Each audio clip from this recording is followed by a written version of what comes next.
అంత సీనియర్ సభ్యుడు ఎల్ఏ మినిస్టర్గా పనిచేసిన అంటుండు. నాకు వ్యక్తిగతంగా దగ్గర మిత్రుడు, అది వేరే విషయం, పక్కన పెడదాం. కానీ ఆన్ రికార్డ్ మైక్లో ఒక సభ్యుని యూజెస్ ఫిలోన్ అనేది అధ్యక్ష అంటే మీరు ఏంది అంటే మీరు ఈ అసెంబ్లీ తెలంగాణ ఇచ్చిన కాంగ్రెస్ పార్టీ ప్రజలు ఆశీర్వదించి మీ ప్రభుత్వాన్ని చక్కగా ముఖ్యమంత్రి గారి నాయకత్వంలో మా డిప్యూటీ సీఎం నాయకుడు మంచి పనులు చేస్తుంటే మీకు జీర్ణించుకోలేదు. ఏం మాట్లాడాలి?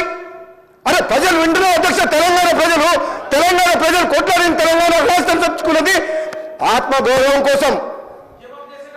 అటువంటి ఆత్మగౌరవం కోసం ఆంధ్ర ప్రజలు, ఈ తెలంగాణ ప్రజలు తెలంగాణ రాష్ట్రం నడపలేరు ఉన్నారు. కానీ ఈరోజు మీరు ఏమనుకున్నారు?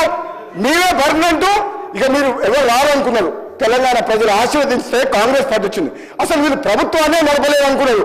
బ్రహ్మాండంగా ప్రభుత్వం నడిపి కాంగ్రెస్ పార్టీ ముఖ్యమంత్రి గారి నాయకత్వంలో బ్రహ్మాండంగా మంచి పనులు చేస్తుంటే జీర్ణించుకోలేక అసహనంతో ఒక సభ్యుని పట్టుకొని యూజ్లెస్ ఫెలోని అంటున్నారంటే క్షమాపణ చెప్పాలి అధ్యక్ష, క్షమాపణ చెప్పాలి అధ్యక్ష.